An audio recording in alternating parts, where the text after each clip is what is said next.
हजारों साल से भारत में एक ऐसा शोधार्थी जो हमेशा आलोचनाओं का शिकार रहा, मनु महाराज, जो एक महान शोधार्थी था जिसने वैज्ञानिक दृष्टिकोण को अपनाते हुए भारतीय समाज की सामाजिक संरचना, उसके निवास स्थान, उसके रहने का ढंग, उसकी एक ऐसी व्यवस्था तैयार की थी जिसमें समाज को अलग अलग बांट कर सैद्धांतिक रूप से बताया गया था कि इस प्रवृत्ति का आदमी इस कॉलोनी में रहेगा, इस प्रवृत्ति का आदमी दूसरी कॉलोनी में रहेगा। आज जो कोरोना वायरस के कारण अंतर्राष्ट्रीय स्तर पर समाज को विभाजन का काम डंडे से लिया जा रहा, उस समय मनु महाराज ने ये अपनी प्रयोगशालाओं से निर्धारित कर दिया था कि देखिए, जितनी भी अगर हम नज़दीक रहेंगे, चूँकि गलत आचरण के लोगों के कारण, जंगली जानवरों का मांस हरण करने के कारण, अपनी सेक्स कामों की इच्छाओं के अनुरूप जो लोग इस तरह के कामों में लगे हुए थे, वे उस वक्त भी समाज में अपनी बुराइयां, बैक्टीरिया, वायरल, इस तरह की बीमारी, वायरस संबंधित बीमारियों को फैलाते थे।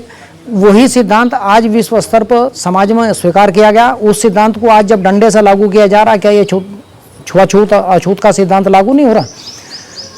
यदि हम अंतर्राष्ट्रीय स्तर पर देखें तो सभी देशों ने, खासतौर से अमेरिका ने, मनु महाराज की उन कृतियों को यह माना कि ये विश्व का सबसे बड़ा और एक ऐसा सैद्धांतिक रूप से कोडिफाइड ऑफ द लॉ, जिसने मानवीय सिद्धांतों को प्रतिपादित किया कि इस तरह से समाज में रहना अनिवार्य होगा, इस तरह का अपराध करने पर यह दंड होगा, इतनी दूरी के हिसाब से लोगों को रहना होगा, गंदी आबादी, जो गंदे आचरण के लोग हैं उन्हें समाज से बाहर रहना होगा, जो उन गंदे आबादी के लोगों के संपर्क में आएंगे उन्हें उनसे भी अलग रहना होगा। इस प्रकार जंगली जानवरों का मांसाहार भक्षण करने वाले लोगों को पहली बार उसने क्वारंटाइन किया था, अलग बसाया था। उसने कहा कि इन्हें जंगल आबादी से अलग बसाया जा। अपनी गलत मनोवृत्ति के कारण जो सामाजिक लोग उनसे अछूत के रूप में मिलते थे, वो बीमारियां गाँव में लाते थे, उन्हें फिर अलग बसाया गया। यानी इस तरह से उसने क्लासिफिकेशन ऑफ सोसाइटी, जो समाज का वर्गीकरण किया था, भाई ये जंगली जानवरों का मांस खाने वाले लोग ऐसी जगह रहेंगे, ये सेकंड क्लास के लोग यहाँ रहेंगे, थर्ड क्लास के लोग यहाँ रहेंगे, सेकंड के यहाँ रहेंगे। पूरे गाँव को उसने जो डीकोलोनाइज किया था, आज दुनिया उसे मान रही। क्या ये डंडे से लागू किया गया सिद्धांत आज ये क्या ब्राह्मणी का अछूतवाद नहीं है? आज अगर कोई इस डिस्टेंस यानी जो दूरी के सिद्धांत को तोड़ना चाह रहा है या भीड़ में जाना चाह रहा, तो पुलिस उस पर लठ बजा रही। क्या ये ब्राह्मणवाद नहीं है? आज विश्व की आप बायोलॉजी, वायरोलॉजी, मेट्रोलॉजी, या जितने भी इस तरह के जो सिद्धांत हैं जो इस बात को निर्धारित कर रहे हैं कि ये वायरस कितना खतरनाक है, यानी ये अब निर्धारित हो गया कि 20% मतलब 20 फीट तक कभी लगभग प्रभावित रहता है। तो इसका मतलब ये हुआ कि महाराजा मनु को ये पहले से ही ज्ञात हो गया था कि भाई ये इस तरह की बीमारियां जब आप एक दूसरे से मिलें, मुँह पर हाथ रख कर मिलें, कपड़ा बांध कर मिलें, तो उसकी जो प्रयोगशालाएं थी वो कितनी संपन्न और सबल थी, उसे ये अनुमान अब से हजारों साल पहले ही हो चुका था।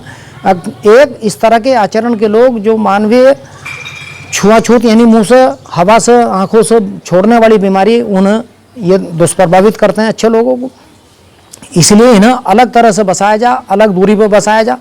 आज उसी चीज़ को कानून और डंडे के जोर से बसाया जा रहा। उन लोगों की कॉलोनियाँ अलग बनाई जा रही, उनके अस्पताल अलग बनाए जा रहे।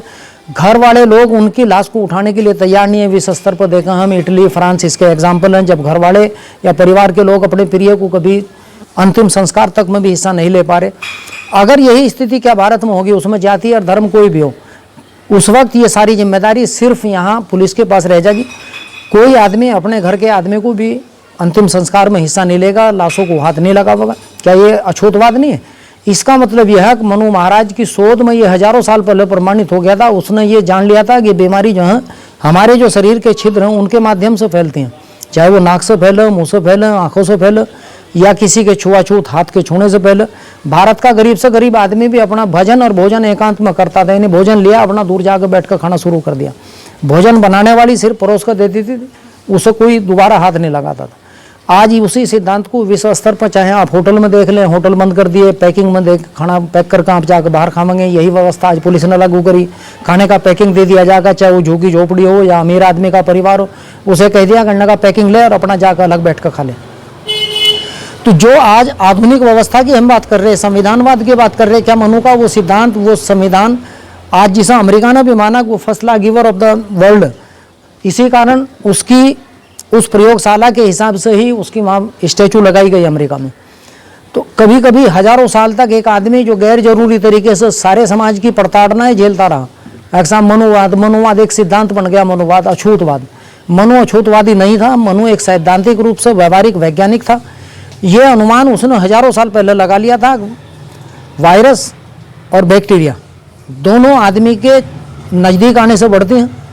उसी कारण उस आदमी ने यह कहा कि इनकी कॉलोनियाँ भी अलग। देखिए व्यवहारिक रूप से मैं आपको बताऊँ, एक भारत के अगर आप पूर्व काल के यानी 1861 से लेकर उसके बाद के अभिलेख ब्रिटिश टाइम के रखे हुए, जब हमारे यहाँ कुछ जातियाँ जो जंगली जानवरों का मांस खाती थी, उसके यहाँ उन्हीं के कारण हमारे यहाँ वायरस या बैक्टीरियल डिजीज़ आती थी, हैजा, प्लेग, मलेरिया। ये निश्चित हो चुका कि ये छुआछूत की बीमारी। आज उसका सबसे विकराल रूप जो है यमराज और महर्षि शुक्राचार्य का जो शोध, जिसने महाराजा यमराज ने सबको दूर दूर भगा दिया, कोई आदमी अपने घर के आदमी को भी हाथ लगाने के लिए तैयार नहीं है। ये इस बात का प्रमाण है कि महर्षि मनु इस बात का अनुमान पहले लगा चुके थे अपने शोध से कि ये बीमारियाँ अगर हम दूर नहीं होंगे, एक दूसरे से दूर नहीं रहेंगे, एक दूसरे से अछूत मानकर उससे अलग नहीं रहेंगे, तो इससे हम सभी लोग ग्रस्त हो जाएंगे और ये बीमारियां हमारे पूरे समाज, व्यक्ति और व्रत रूप में राष्ट्र को भी प्रभावित करेंगे। आज तो अंतर्राष्ट्रीय स्तर पर कोरोना वायरस सबको प्रभावित कर रहा है। यही कारण है, चाहे इटली हो, फ्रांस हो, स्पेन हो, अमेरिका हो, सभी जगह क्वारंटाइन। जो भी लोग इस तरह के, अब आप ये देखो जितना अमेरिका के अलग अलग इस वक्त समाचार आ रहे हैं, सबसे ज़्यादा बीमारी उन समाज में फैल रही जो खासतौर से जिनका इम्यून सिस्टम बहुत कमज़ोर है, जिनकी शारीरिक अक्षमताएं, और ये शारीरिक अक्षमताएं किनकी कमज़ोर है, जो जंगली जानवरों का या गंदा मांस खा रहे हैं। यानी उसी मांसाहार के कारण, गंदे मांस के कारण उनका इम्यून सिस्टम डैमेज है। वही ज़्यादातर उनके दिमाग में एक ही बात है, मांसाहार, कच्चा मांसाहार करने से सेक्स की पावर बढ़े। आज उसी कोरोना वायरस ने उनकी सेक्स की पावर क्या घटाई, बल्कि उनके तो वो तो मृत्यु के कगार पर ले जाकर खड़े कर दी।